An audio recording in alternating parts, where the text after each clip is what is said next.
A goal, Chris Billy, Huddersfield Town. The most famous goal of Chris Billy's life. Is this the moment for Lee Fowler? It is. Take your place in Division 2, Huddersfield Town. Ruby and Steve Simonson's boots now. He's missed. Steve Simonson clears the frame of the goal and collapses in a heap of tears. Huddersfield Town are promoted. Mustafa Schindler has a chance to write his name in Huddersfield Town legend. And he takes that chance!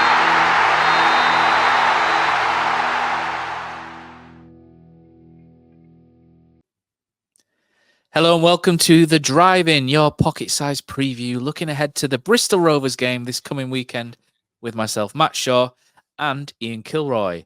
We'll be having a look at how the teams could line up this weekend and chat around some possible team selections. But first, Killer, let's delve into the history archives and also have a look at our current opponents for this weekend. Bristol Rovers, Killer, were founded, whichever way you want to do it, 141 years ago in 1883. Initially as Black Arabs FC, and after one season changed to Eastville Rovers, then changed to become Bristol Rovers in 1899. The club played in the Southern League until 1920, and then they joined the Football League in Division 3 South the year after. And there they remained until 1953, when they were promoted to Division 2. In 1956 and 1959, they recorded their highest ever league finish with 6th in the second tier. Their best honours include winning the third tier in 1953 and 1990, a fourth tier playoff win in 2007, and they were the conference playoff winners in 2015. The club is nicknamed the Gas after they took ownership of the nickname after rivals Bristol City used to call them that in a bit of a derogatory way because of the gasworks across from the old ground in Eastville. The club have had a bit of a nomadic existence as well at times, and they've had 8 different homes in the last 141 years. Famous players include Scott Sinclair, who still frequents the field, Ricky Lambert, Jerry Francis, Jason Roberts, and of course, a shared hero with ourselves in Marcus Stewart. Killer. Bristol Rovers first came across Huddersfield Town in 1953 in the FA Cup, and it was a tale of two Jimmies, Glazard and Watson, both scored for Town in a 2-0 win. There have been 38 meetings between the pair. Huddersfield have won 13, 12 draws, and 13 wins for Bristol Rovers. Between 1962 and 1990, Huddersfield were only able to win one game in 11 attempts against the Gas, an era that should be referred to as the Gas against the Gash. Town have failed to beat Bristol Rovers in their previous 3 home games, 2 wins for Rovers and a draw, and the last time they met on this fine soil was in 2010. When Bristol Rovers got the win. The biggest win between the sides is owned by the Gasmen with a 5-1 win in October 1988, but both sides also have a 4-0 win recorded over each other. Any quirky game memories for you, Killer, against the Gas? Well, not particularly, but that last game we lost to them at home, where it was the season where we battered everybody. But the second year with Lee Clark, when we drew about 4,084 games. Oh no, it was before that, wasn't it? It was the one where we failed at Peterborough, and it was early on in the season, and we were battering them all game. And late on, they got a bit of a breakaway goal to beat us 1-0. It kind of changes a little bit. Went a little bit more gung-ho after that and look better. But it's rare though, Matt, isn't it, where you can look at Town as a head-to-head against probably anyone in the English league, and just to actually be behind or equal, because we were so good up until, the 60s and 70s. We're normally ahead on most head-to-heads. For a team like Bristol Rovers, for us to have played, 40, 50 times, and adding them up. All right, there you go. It's quite strange to have one that's so equal going into this now even bigger game to see who can nudge ahead in the head-to-heads. It's interesting. It'll probably be a draw, then it'll be 13, and we'll have to stand on one foot like David Shepherd again. I think a quirky one for me, I do remember the 94-95 season was particularly good for Huddersfield because we ended up winning at Wembley against Bristol Rovers, but the game at home was really bizarre. I think everyone kind of slept on Bristol Rovers a little bit that season. I don't think they were seeing Birmingham were obviously the team going for it, and we were Birmingham's next best challenger really up until the end when we kind of fell apart a little bit in the league. Brentford came on strong as well. But Bristol Rovers and crew kind of were quite solid the whole way through, but I don't think anyone really took Bristol Rovers seriously. And then we went down there, drew 1-1 with a Ronnie Jepson penalty. And we played them at home, and there was such an awkward team to play at home. And I just remember the goal where Andy Booth goes through 1-on-1 and he bobbles it across the goal, beats the keeper, and it hits the post. And their left back, Andy Gurney, I don't know what he's trying to do, but he just kind of stands on the post and it hits him on the shins and goes in. And it's like, oh, and it's like, well, what were you trying to do, Andy? You know, it was just an absolutely really random goal. But it's one of those really crap goals that sticks in your memory when you think of it. And it just bobbles off the post, hits him in the shins and goes in. But we drew that 1-1, and I remember them being a really tough opponent that season. And it was nice to get the win. But one thing that sticks out as well from that season is there used to be a guy that sat in the Kilner Bank, and he used to get his name in the Examiner every so often, and they used to refer to him as Mystic Mick. So I love stories like this, you know, where random town fans give themselves a moniker like that. And he predicted earlier in that season that Huddersfield Town would beat Bristol Rovers in the playoff final, but he did say 2-0 and not 2-1. But to be fair, predicting that early in the season is some good going, especially with it being so close as well. You know, he's giving what is it, Bavavanga or whatever it is, so Nostradamus a run for the money. Whatever happened to Mystic Mick? So if you're listening to this, Mystic Mick, we want to speak to you, and we want to hear more stories of what you've done and the lottery numbers for this weekend as well, if you've got that. So recent form, Killer, over to you. How have Bristol Rovers been getting on? Bristol Rovers going into this game are pretty much the kind of typical League One team, aren't they? They're like that lower half League One team, upper League Two team, and generally over the course of history, that's where they've always been. This is now the third year back in League One.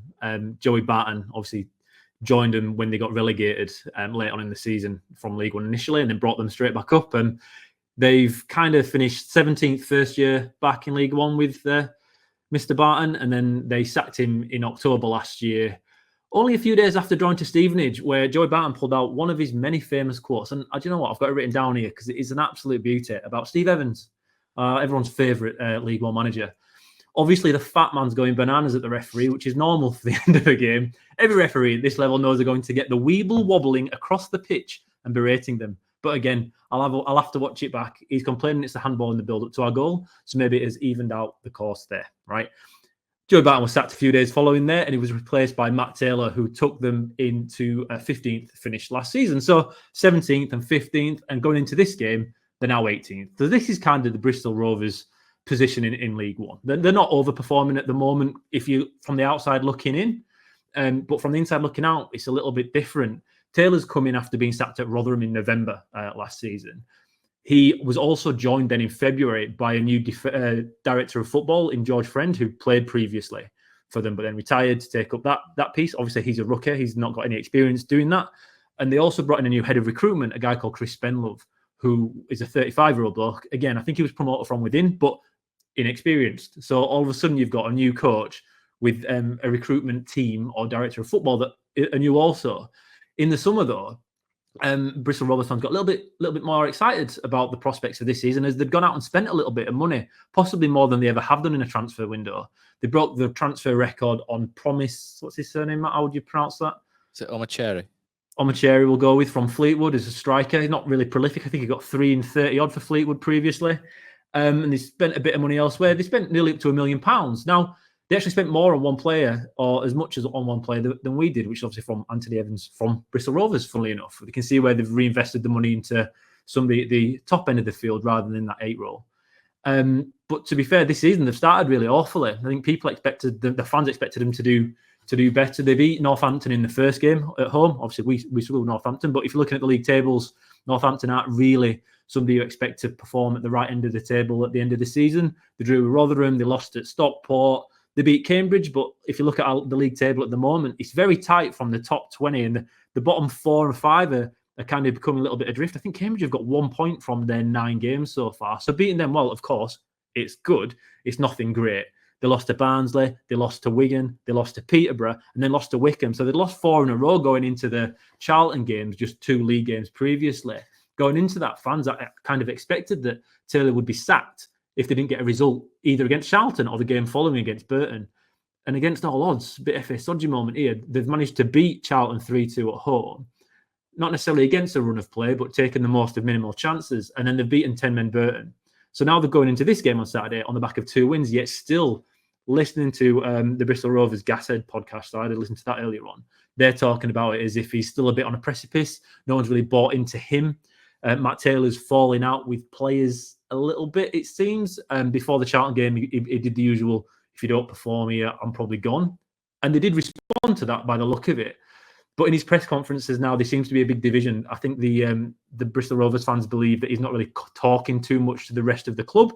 And these little divisions are sort of, and let's be honest, Matt, when this happens with a coach, it really is generally only a matter of time, isn't it, until there is some sort of movement on that. So for Town going into this game, okay, Bristol Rovers have won 2 games in a row. They did lose to Swindon 4-0 midweek prior to the international break in the EFL Trophy, which, funnily enough, Taylor went mental about, even though it's an EFL Trophy game. It seems a little bit strange, but that kind of sets the scene of what's going on at Bristol Rovers. There's a lot. It's tumultuous behind the scenes. And now for Town, we're on the back of a good result. Things are calming down. Big Kev's back in the country for the game on Saturday. It's just right for us. Okay, they've won the last 2 after losing 4, but they aren't coming to us in form where we need to be worried about it. It's going to be more about how the way Town want to approach this game, because the way Bristol Rovers play is giving the other team a lot of the ball. They've got the 3rd lowest percentage when it comes to possession, even though they're winning a few games. They are only 3 points off the playoffs, I think, but the league, 3 points off us, it's so tight, League One at the moment. From 18th where they are up until 6th, it's closer, much closer than it is for them to the relegation zone. It's a very tight division. But going into this game, Bristol Rovers are there for us to have a really good go at, and to beat. The expectation has to be on Town taking 3 points on Saturday. Yeah, they're in 18th on 13 points, and Wickham are sat in 6th on 17. So they're 4 points off, but 2 points behind us. So they could overtake us with a win on Saturday. The other view. So usually at this point we have the view of an opposing fan. I did ask Ollie from Gascast if he fancied doing it, but he said he's not watching the game on Saturday. He's off out on the piss instead. And I think, to be honest, we should all join Ollie because it sounds like a much better idea. So he couldn't do it. So I've asked Charlie Hayne from and where's he from? So I've asked. So Ollie was from Gascast, and Charlie Hayne is from the Gas podcast, or That Gas podcast. Or Talking Gas, I should say, podcast. And Charlie, will he beat the deadline? So I've set him a deadline tonight. So we have asked him late. He's got his own podcast to record. So if he gets it in by us finishing, then I'll add it in later. If not, we'll have to go without this week. So here we go. Right. Did he make it? Did he not, Killer? Who knows? We don't right now, but you guys will if you've just listened to it. Right. So I think what we'll do now, Killer, I think it's time to go to the tactics board.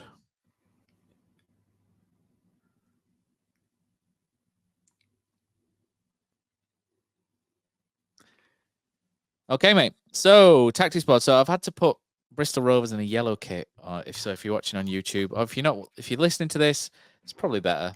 But if you're watching this, I've had to put Bristol in yellow because it didn't have a snazzy green. They tend to play in green, very similar to when they were in the playoff final back in '95. If you watch the old highlights from that, I'm sure Town have probably rolled out the highlights at some point, or will be thinking of doing so.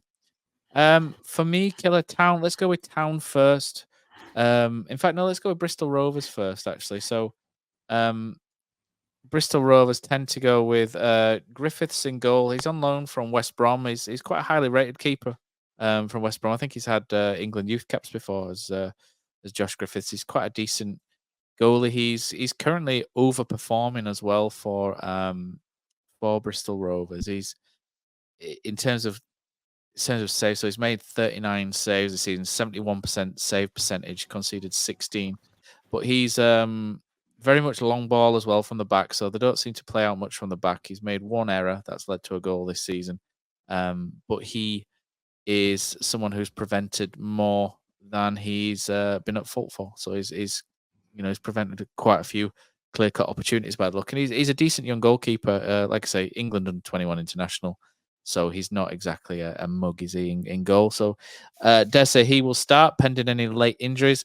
The back three is quite interesting. They go with James Wilson at right centre back. James Wilson, a player he's 35 now. He's had quite a long and distinguished career. He's spent a little time with Plymouth recently, and Ipswich, Lincoln, Walsall, Sheffield United.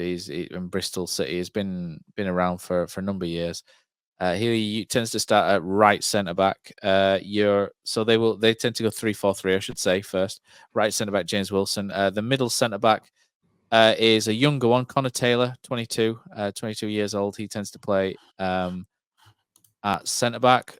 He's a former Stoke City player. Left centre back is an interesting one. It's Clinton Mola, left-footed centre back as well, which is always interesting. So ex-Reading player is Clinton Mola, so he's starting to make a name for himself at Bristol Rovers. So that's quite a nicely balanced back three, Killer. I think you look at James Wilson on the right-hand side, and I think the thing that sticks out to you is he has had pace before, but at 35 years old, going on 36, how much does he have now?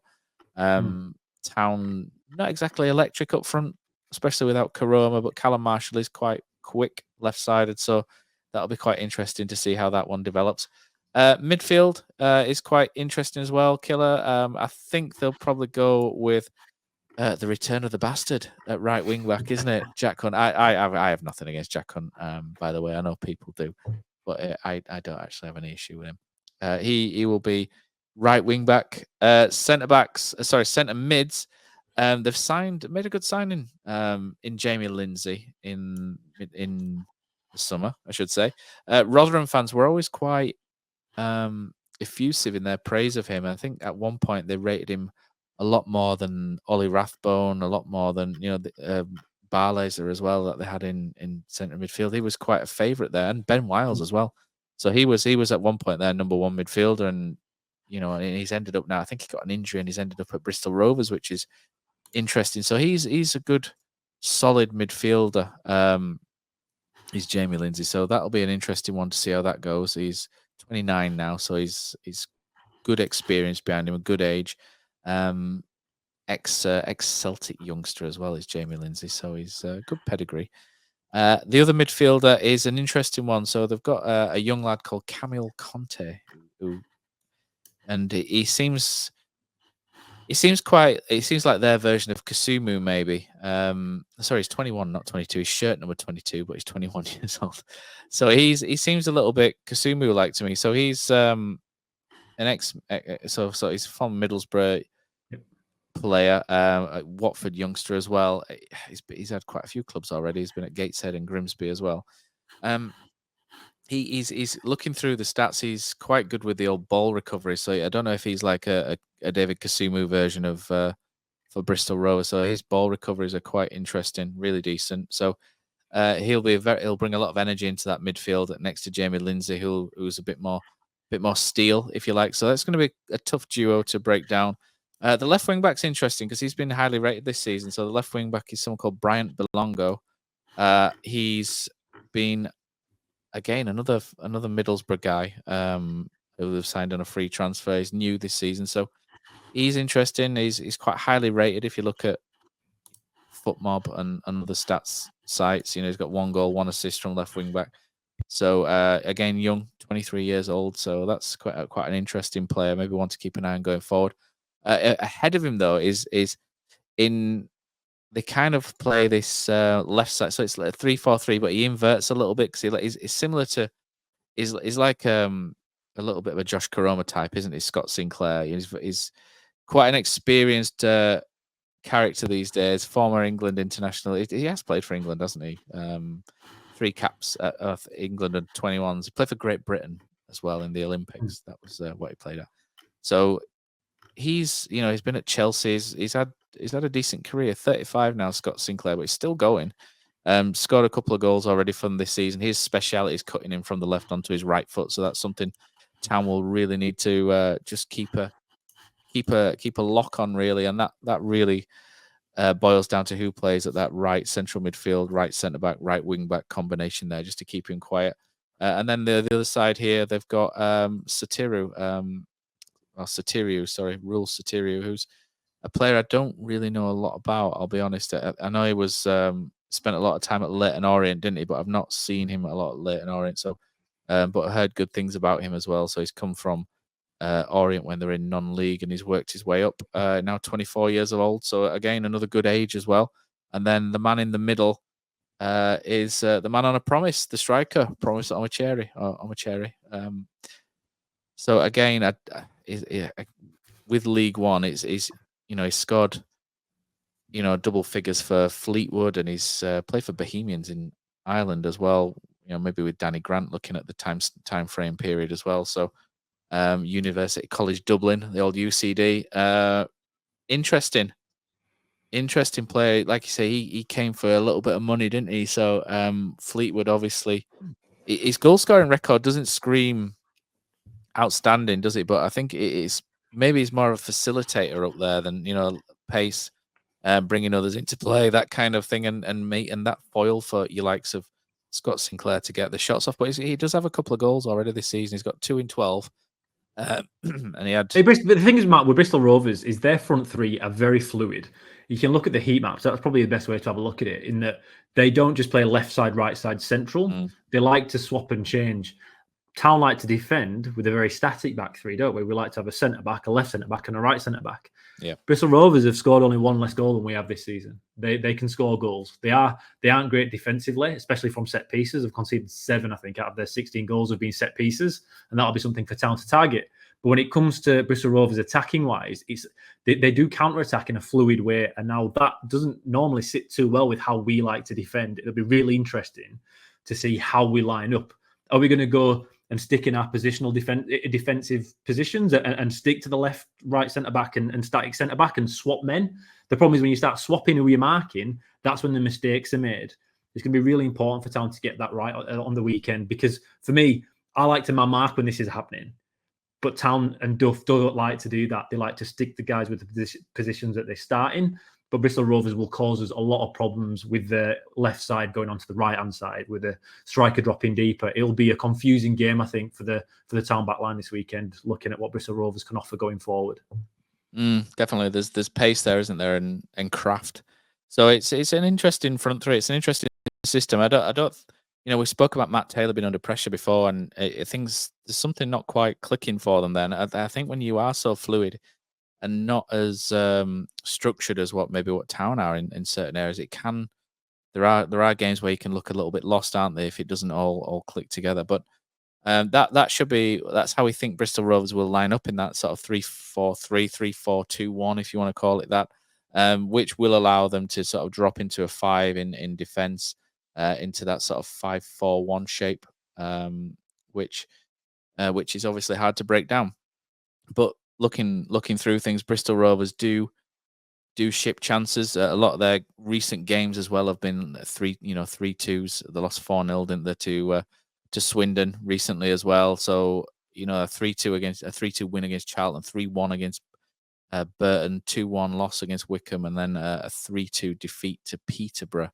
So there's goals in their team, and there's goals against them as well. So it's going to be interesting. But Town, so fresh team news for Town. Brodie Spencer's suspended for this one. Brodie did really well for Northern Ireland at left wing back in midweek, which is interesting, because that opens up yet another possibility as well, doesn't it, for Brodie playing wing back. He's denied. I think he's got 2. Has he got 1 or 2 assists? I think it was 1 goal and 1 assist, which has now turned to 2 assists, because I think it's classed as an own goal, isn't it? Although I never thought you could actually assist an own goal, but never mind. So Town in goal, I think Jacob Chapman keeps his place. Killer. I know Maxwell came back, didn't he, against Barnsley in the Cup, but I think it will be harsh on Jacob Chapman to swap it anymore. I think he's been solid enough to keep that position, and for a 23-year-old goalkeeper, he does bring that a little bit of calmness to the back line as well, which I do like. So I would imagine Jacob Chapman will keep his place there. No advances from you, Killer. I saw you nodding. No, he doesn't look inexperienced when you look at him. He just looks like he's a bona fide League One goalkeeper. And I think, with my opinion on keepers at any level, really, is that if they're not making mistakes, if they're not causing problems and you're winning games, you leave what you've got. Because sometimes it's hard to see what works with keepers. He's making no errors. He looks comfortable. Like you say, Matt, our defence looks better than it has done, even with Nichols in goal, to be fair, up until now. So something is working pretty well with Chapman, and you've just got to stick with it. Yeah. Back three. So I think Nigel Lonvike will play left side, in the middle. I think this is going to be interesting. The right, and I think it might tell us where Michael Duff's head is, in terms of positioning, because Matty Pearson was outstanding, wasn't he, in the middle of the back three? Now, with Brodie Spencer out, does he potentially put in an Ollie Turton at right centre back? And what that would do is it would keep the overlapping centre back, which Brodie Spencer brought in the home game against Barnsley, or does he revert to Tom Lees? And does he play Tom Lees at right centre back or in the middle and move Matty Pearson back to the right? Which is a lot of there's some options there. I will be tempted to keep Matty Pearson in the middle because that's where he played well, and I think if Matty Pearson keeps playing well, he keeps the shirt. So, and I don't think moving him really helps because he doesn't really have the pace to play that sort of wide right role and overlap or anything like that. But neither does Tom Lees. So it might just be a case of Lees and Pearson sitting into that sort of middle area here and just crowd out Scott Sinclair when he comes inside, because it tends not to go on the outside too much because, he doesn't have the pace that he had sort of 10 years ago either. So I think, Killer, just from how Duff's been before, I think he might put Lees back in the middle and Pearson right, but I personally wouldn't do that. I think I would keep Matty Pearson in the middle because of how he's played so far, and because when Brodie's back, I'll put Brodie back in the team for Tom Lees, and I don't really want to move Matty Pearson too much. I want him to work in the middle and get that understanding. But I mean, he's 31 years old. I think he's 31, isn't he, Matty Pearson? He's experienced enough to be able to interchange like that. But what would you do then? Would you keep that? I mean, there's options there, isn't there? You could even put Nigel Lonvike on the right and bring in a Josh Ruffles at left centre back or something. But there are a lot of options there. Yeah, I think Pearson's been the best centre back we've had, even with Hellick and Lees. If you're asking who's put the best performances in at all at centre back as a central centre back for me this year, it's Matty Pearson. And I think he's got to play. I think he has to play centrally. So then the question comes down to, can Lees play as a right centre back? I don't think he can anymore. I don't know if he ever can, but in the way we play against, again, a team that can score goals on the counter like Bristol Rovers, no way can you play Lees at right centre back. I think he will. I think Duff will. I think Duff will keep Pearson at centre back and try Lees at right centre back because I don't think he likes Turton. But I'd be going for Turton, Matt, personally. Yeah, I would. And that's more on what we've seen from Turton previously rather than what we've seen this year. And what I just think we need that pace. We need a little bit more pace in the backline. Not that Turton's rapid, he's not. He's not. But he's quicker than Tom Lees, yeah. But he's quicker than Tom Lees. And I think Tom Lees this year has had a real drop-off in performances so far for me. I think he's been, again, out of those three, Hellick, Lees and Pearson, it'd be the third choice for me at any position across the back three. So I'd be going Turton. I don't think he will. I think Duff will stick with Pearson and have Lees on the right centre-back because throughout Duff's, 10-game spell here so far, he's reluctant to change the people he likes. Whilst he might bring Wiles in and Evans in and swap it a little bit, it took a long time to give Pearson a chance, didn't he? And he had to wait for injuries to kind of come back in. So I'm expecting Lees to get some sort of nod. I hope he doesn't, but I wouldn't personally. But I think he's going to.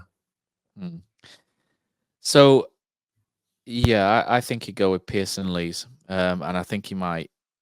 I'm not sure what he'll do there. I'm not sure if it wouldn't surprise. I'm 50-50. It wouldn't surprise me if he moved Pearson to the right just for one game, but I would prefer them to sort of work in the system where they're going to be moving forward. And I think Matty Pearson's done enough to keep that shirt and work on the partnership he's got with Lonvike at the left side of him as well. But moving on from there into midfield, I think midfield's going to be interesting. I know Mikael Miller turned his ankle, didn't he, recently, but he's been past fit, so Mikael Miller should hopefully be okay to start at left wing back. I think he, at the minute, through form, you try and get Miller in where you can, don't you? Jaheim Headley's not quite taken that chance that he's had yet, has he? To quote the podcast, but I think he's a little bit better against Barnsley, but again, not quite enough yet to sort of say Miller's not 100%. It's my shirt. He's not quite done that yet.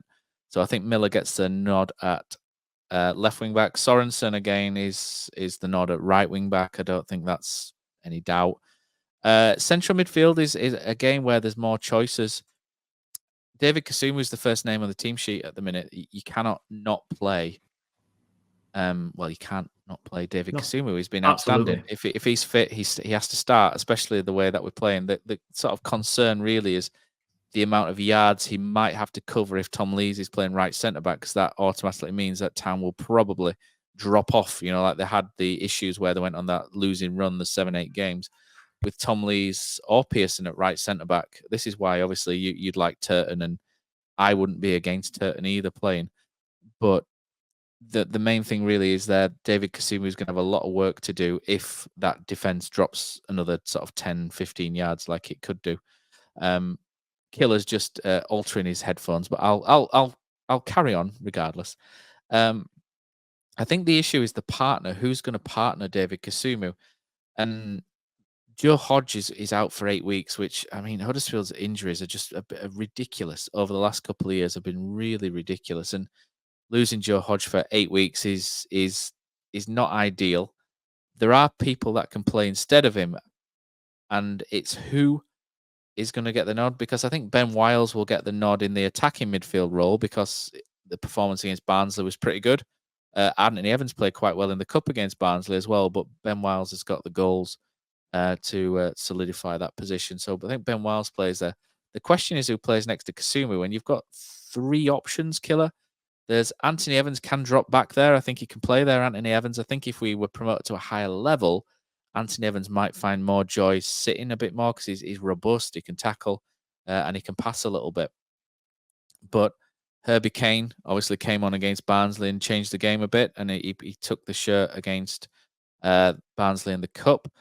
Or does Jonathan Hogg play next to David Kasumu? For me, I don't know if he might go with Jonathan Hogg, you know, but I would play Herbie Kane next to David Kasumu, but I've just got a sneaky suspicion he might put Hoggy in there, just because Kane might not be at 100%. Anthony Evans hasn't really played deeper. Tom Yapenda's another shout. He's a decent player, but he seems to want to play Tom Yapenda a bit higher as well. Yeah. Ben Wiles, you don't want Ben Wiles in that pivot there. I mean, I think that takes too much away from his game. I don't think you want Ben Wiles going backwards. So it's interesting, Killer. I think it's going to be a toss-up between Hogg and Kane. Kasumu's got to start.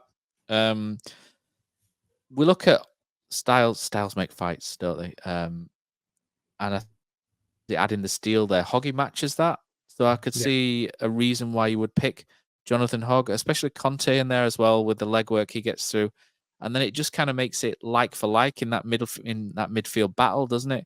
Herbie Kane's not the most mobile. Lindsay and Conte are, so you can kind of see why they might not want a Herbie Kane who's not 100% in there. So it's interesting, isn't it? That I personally would probably go with Herbie Kane because I expect us to have more of the ball, I should say. But I just have a little feeling he might go with Jonathan Hogg for the experience and the like for like against them. Hey, we're disagreeing again here, Matt. I'd have Hogg. I'd go with Hogg for this one. Just because I think they're going to turn us around quite quickly. Again, counter-attacking team, they'll absorb as much as they can. But when they get the ball, they'll be hitting it fast, quick, forward.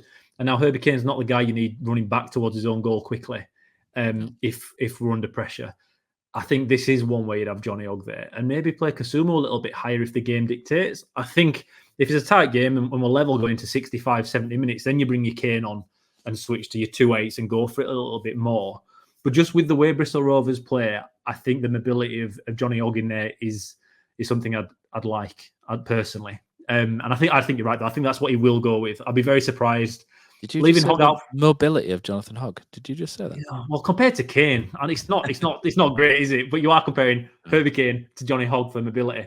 And whilst it might be, like you say, a 2 out of 10 compared to a 1 out of 10, I think Hogg, even in his advanced years, still younger than me, is still able to do it a bit better than Herbie Kane can. And just for this one, I think from the off, I'd be going with Johnny Hogg, especially Matt, if Lee, we can't have Kane, Lees, and Pearson, can we, in there as a defensive trio. So I think Hogg will have to be the one for me with Kasumu. Yeah, I do. I can see why. the worry if you have Hogg and Kasumu is the ball progression from that midfield into the final third. That's the worry, isn't it? I think we'll learn a lot though, Matt, because if he goes with Kane, I think Duff backs a team more than maybe I even back him to be able to dictate play and break Bristol Rovers down. So it'll be interesting to see what he does go with, because a braver selection would be going with Herbie Kane. It would, and you'd have Kane. I mean, Kane and Hogg played really well together, didn't they, against Barnsley? I think when Herbie Kane's a little bit deeper, he needs someone in his ear quite a lot in terms of positioning. I remember when he played 6 before, and I think Tom Lee's pretty much coached him the whole way through the game. The first one where he played 6. So Kane and Kasumu might go a little disjointed at times. So I can see why they would maybe start Hogg and then change it later on, or not even change it for Kane. Evans could do it, but Ben Wiles obviously gets that nod.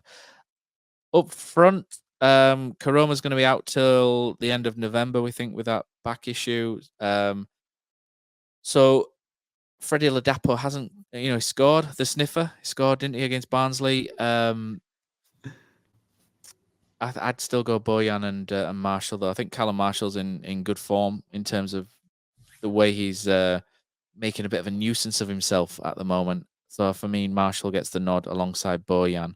Bojan, I just think he might be one of those players you have to play into form, if you like. So he's never going to get match fitness if you don't play him. And I think he's worth persevering with at the minute, Bojan. It might be 3 or 4 games I might change my mind, but at the moment, I think the performance against Barnsley was decent enough. I know he lost a lot of duels, but the duels that he's actually going into now, whereas before he wasn't even competing for. So I think there's been a turnaround. He looks a little bit stronger than maybe what he was in January.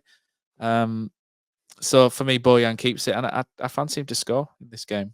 But Bojan and Marshall for me, killer. Yeah, Marshall's again. We spoke about it the other day. He's the best striker we've got at the moment. I think he's influential, isn't he? Without scoring, he's just busy. He makes it hard for the opposition to defend every single game.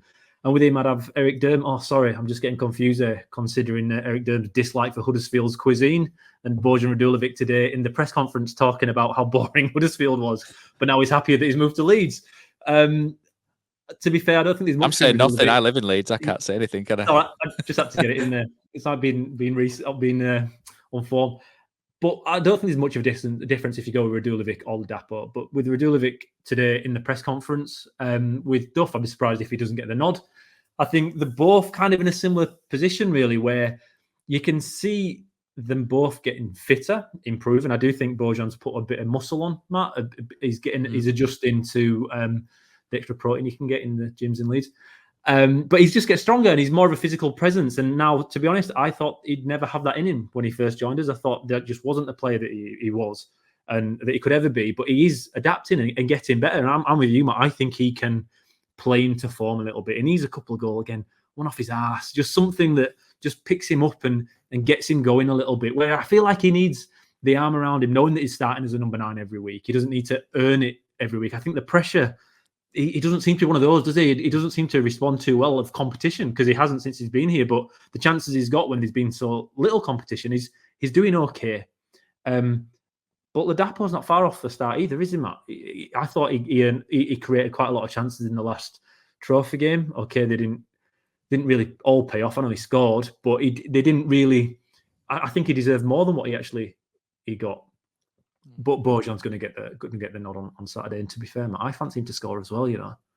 I think he'll get the winner. I think he'll get the winner Saturday and go off on a form of 20 and 40 like Josh Karoma would have got if he wasn't injured. Do you think so? Do you think he'll just do a Forrest Gump and run out of the stadium, run all the way to Leeds and to the superior restaurants or whatever he thinks there?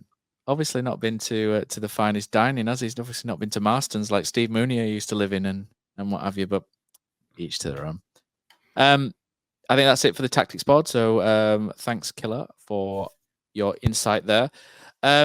Score-wise, I'm going 2-0 Huddersfield. I know I said Bristol Rovers are full of goals and they could potentially nick one. They're on good form as well. 2-0, 2-1. I mean, Bristol Rovers are usually awkward opponents for us, so maybe I've gone a little bit too far there. Maybe 2-1. I'll go 2-1 actually. No, you're nicking mine there. I'm going 2-1 as well, Matt. You're going That's 2-1. We where can I'm have the going. same. It's fine. We can have the same.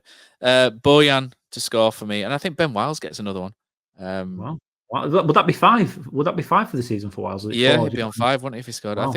I think we get one from midfield, whether that's Wiles or someone else. But I'll go with Wiles. And I fancy Bojan to finally score. I think it'll be a slide rule ball across from Marshall to Bojan on the far post. That's my. It'd be nice, wouldn't it? Wouldn't that be nice? Going down the wing, Marshall, pulling it back, everyone knowing it's going in before it hits the back of the net. That's what you'd want from Bojan. I think Pearson will score from a corner. I think we haven't scored enough from corners. Yeah, well, last year we were unbelievable from corners. Hell, it scored 47,000 goals from corners, and Pearson the year before we won them who could. Yeah, we had maybe that's Sorba. it. But we'll have been practicing them. I think Pearson. But to be fair, Matt, it's okay saying that about how many chances we created from corners that year. Tom Lees this year from corners should have scored 3 or 4 goals. The amount of chances he's missed from 3 yards out is ridiculous this year. So I do think we've had chances from set pieces. I just don't think we've had the right man at the end of them. It's been Tom Lees instead of Pearson or even Hellick. So Pearson will get one.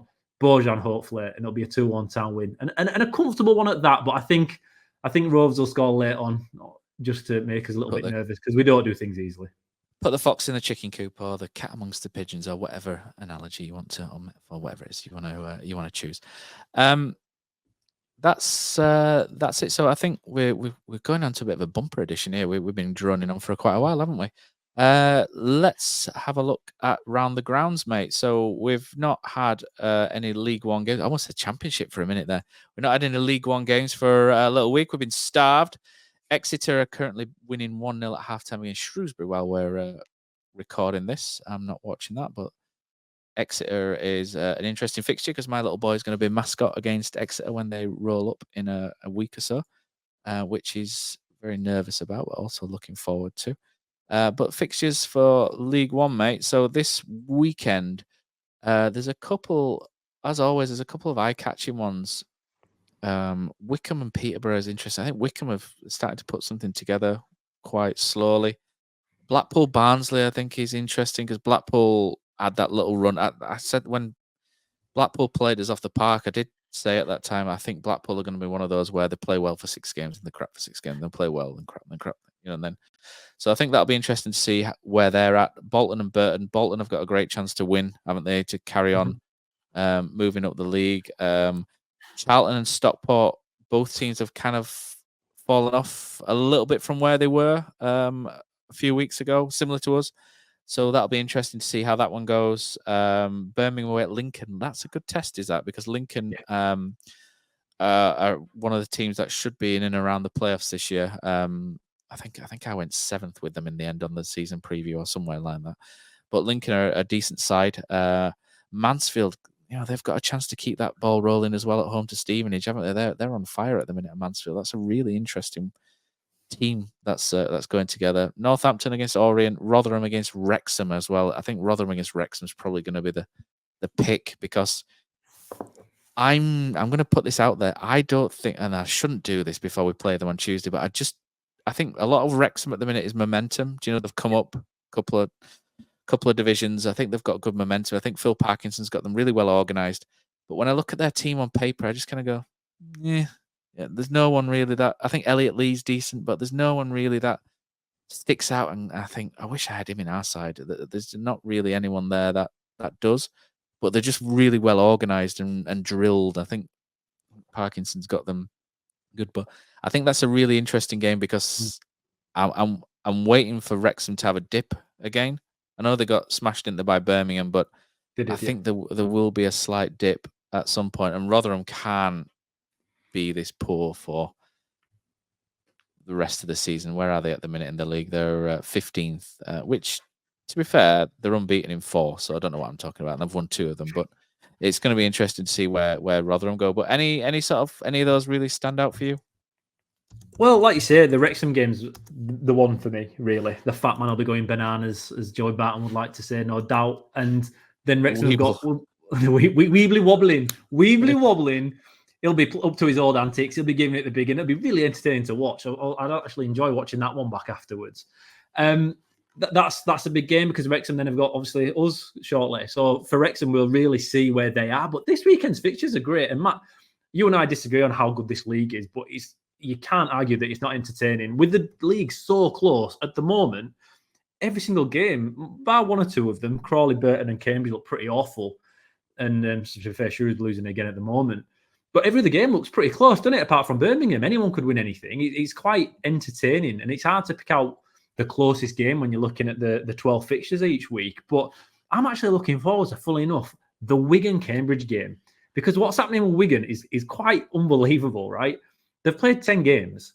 They've only conceded 4 goals. But they've also only conceded 5 goals, right? Imagine how boring that must be for Wigan fans. I think they've drawn 4 games 0-0 out of... Yeah, they drew Lincoln 0-0, Stevenage 0-0, Exeter 0-0, beat Peterborough 3-0, but then drew at Stockport 0-0. And they're playing Cambridge, who've got 1 point from 9 games. They look absolutely awful. That can't be 0-0, can it? Or can it? Are Wigan just going to 0-0 till the end of the season? So in a strange way, that's going to be quite an interesting one to see. But or not. Or not. Oh, who knows? Who knows? But it's quite strange to get that many games in and have a goal difference of +1, but only... What is it? Just like is it the Simpsons game, the Simpsons episode where they talk about football and people just passing backwards and forwards and backwards and forwards? Yeah. It's going to be an interesting one in one way or the other. But it's interesting to see how Wrexham go. I think, like you say, Matt, momentum. Maybe that's the same with Mansfield as well. You're looking at the top of League 2 and League 1's probably again not that different. The teams that come up with belief seem to do pretty well at the beginning. Stockport, like you say, I think they're still 6th, but I still think they'll do the best out of everyone over the season. I think they're still my favourite of the teams that have come up from League 2 to be there and thereabouts. But the longer this goes on, Matt, with these new boys at the top of the division, you've got to eventually sit there and think, do you know what? They're not here just to make up numbers. They are going to give it a good go. No, Wrexham obviously want to push through, don't they? But I'm with you. On paper, Birmingham did teach them a lesson, but Rotherham away is a tough one for them. So that's the standout for me. Yeah. There's only one team to have scored less than Wigan in League 1 this season. Do you know who that is? Or is it Cambridge? Without looking at the table? It's got to be Cambridge. In fact, sorry, there are 2. Cambridge are one of them. The other one I was looking in mid-table. Cambridge have scored 6 goals this season. Wigan have scored 9, but someone scored 8. God, no. And we've played them. Stevenage is the team. Stevenage they're on a +1. So they've scored 8, conceded 7, which is interesting. And Wigan have only conceded 5. So Wigan's defence is actually really good. They've conceded 5 this season, which is the lowest in the league. Exeter's 1-0. Exeter are winning 1-0 at the minute, and they go up to 4th as it stands, and they've only conceded 6. But anyway, we're waffling on way too long for. I did say pocket-sized preview at the start, and I've completely shot over where that. But anyway, I think that's it, Killer, this week. Thanks for joining us, and we'll be back with the review show next week.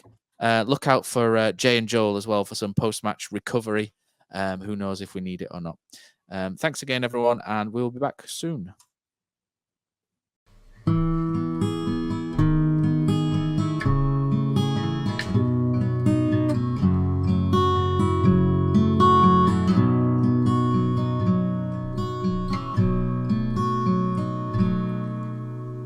There's a team that is dear to its followers.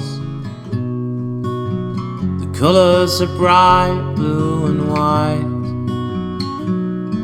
They're a team of renown, and they're the pride of the town. And the game of football is their delight. And all the while upon the field of play, thousands loudly cheer them on the way. Often you can hear them say, who can beat the town today? And then the bells will ring so merrily, and every goal shall be a memory. So town, play up and bring that cup back to Huddersfield. So town, play up and bring the cup back to Huddersfield.